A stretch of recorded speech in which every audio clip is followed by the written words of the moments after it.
As soon as a young girl goes through puberty, she's a woman. There's nothing more that she has to do. Whereas manhood is kind of earned. Other men treat men who don't provide, who don't generate value, very badly.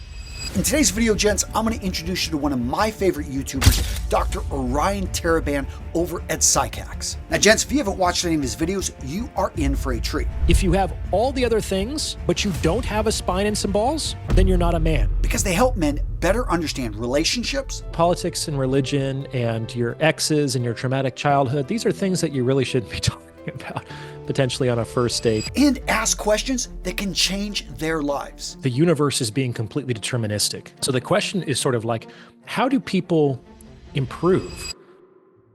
Orion's advice isn't just information, it's literally a roadmap to resilience. So be careful, gents. Today's video could change your life.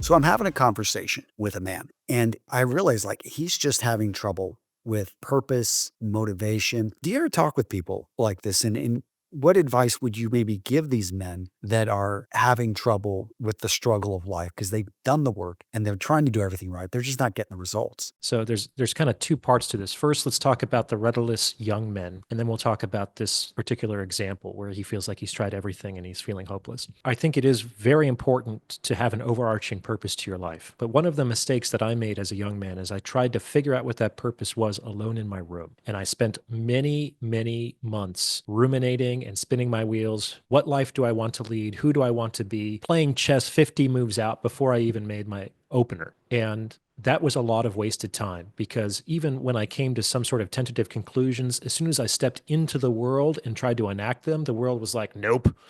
So what I often advise folks to do is that if they're feeling lost, if they're feeling directionless, to enter into a period of, let's say, experimentation, exploration. Like think of life as a buffet. Try to have in a foreign country where you don't recognize any of the food. Try to have as little contempt prior to investigation as possible. Just because it looks kind of funky doesn't mean it's not going to taste delicious. Try to put a little of everything on your plate. And then the only way you're going to know what actually works for you, what you like, is by putting it inside of you. You have to taste it. You have to enact it. And you'll know right away whether something tastes good or you're never going to put that in your mouth again, right?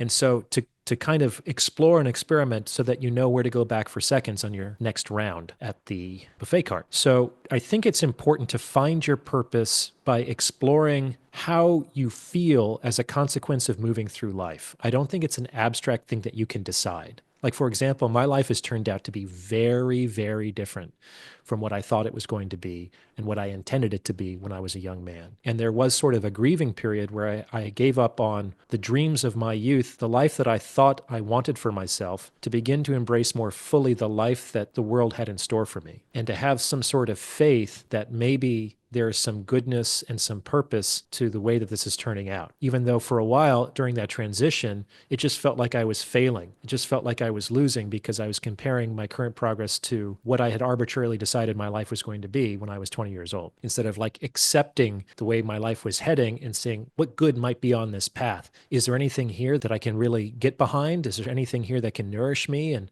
enliven me? And there were some things, and there was a lot of dross as well. So the work from there is to kind of like be a gardener and to kind of prune the things that don't really matter and are drudgery and uninspiring, and to continue to cultivate and nurture the things that give you fulfillment and curiosity and purpose, satisfaction, etc. So that's my first advice is to not think about it too much.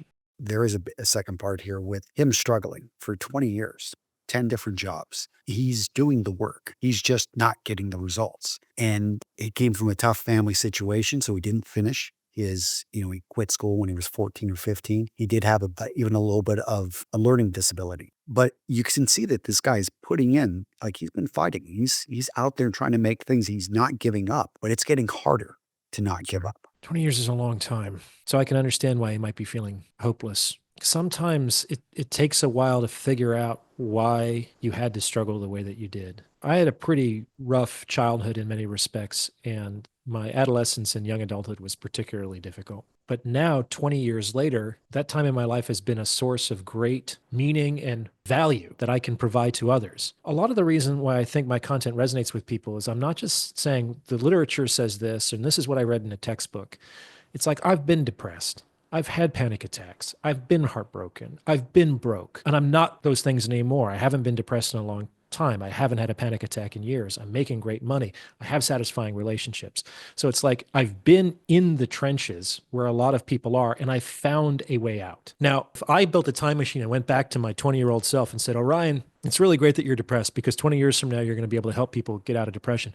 I probably would punch me in the face. You know what I'm saying? It's like that's not the time to share that perspective because I would be suffering and in the midst of my pain at the time. So I don't want to potentially invalidate this guy and say, hey, one day these struggles might be a source of great value for you and others, but it could very well be true. Hope is a really tough thing. And I do think that sometimes you can put it down for a while. I don't think that's the same thing as giving up entirely. I do think that we should rest before we quit. And if this guy's feeling really tired and exhausted, like existentially, then maybe he can take a rest from striving towards success for a bit. That doesn't necessarily mean he's going to give up on the goal entirely, but maybe trying to push it through right now is not the right moment. There are moments in life. You talked about going bankrupt. I've lost everything a few times in my life and built it back up again. It's just like launching a ship. You go at the flood, you go at the high tide, you don't go at the ebb. So there's a certain level of discipline that requires us to act in spite of conditions, but we can't pretend that we're so omnipotent that we should be able to succeed despite everything that we're dealing with at the present moment. But if I were in that situation, I would probably say,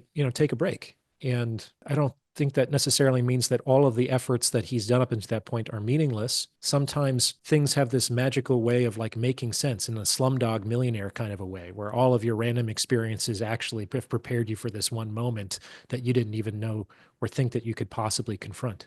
I like that analogy. And what makes that movie so great? Yeah. Are those unique experiences that he thought maybe were, he'd rather not have had or throw away in some people's, but they come to that one point. Yeah, there's this great line in William Golding's Free Fall, and this is how the scar becomes a star. And I think about that a lot because I think my points of greatest value to others are precisely the sources of my greatest sufferings in the past. That's actually a value, helping people get out of suffering. That's a real thing. That's very different than like tuning their car or helping them make more ad revenue on their marketing proposals. It's like this is where the rubber hits the road.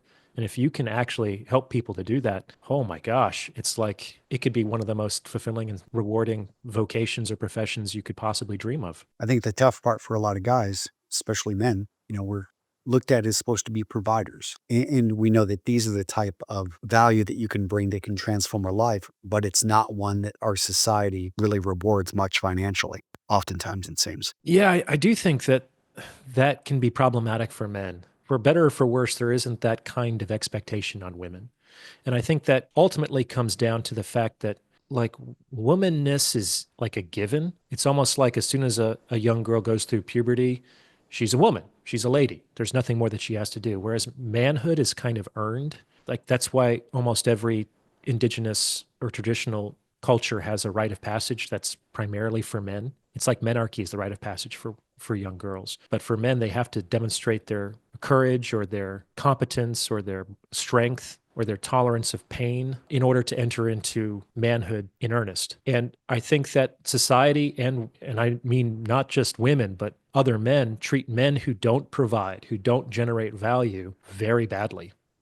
Very badly. Like that gets communicated in so many different ways every day to men. It's like if you stop providing, the world is not going to care about you. Like every day, people step over men on the street. Women leave men when they stop doing that. I've had many different relationships in my life. No woman has ever left me when I was doing well. No man's life that I know is a constant, trajectory upward and to the right. It should trend positively, but there's ups and downs and ebbs and flows. So, gents, if you enjoyed this video, let me know in the comments below. And don't stop watching. I got you covered here at Real Men Real Style. If you enjoyed this motivational video, I've got you covered with more. Check out this video right here. Very emotional one. I did it a while back, but still one of my better videos and something I think is important, just that a man is able to express himself. And yeah, it's a good video. Check it out right here.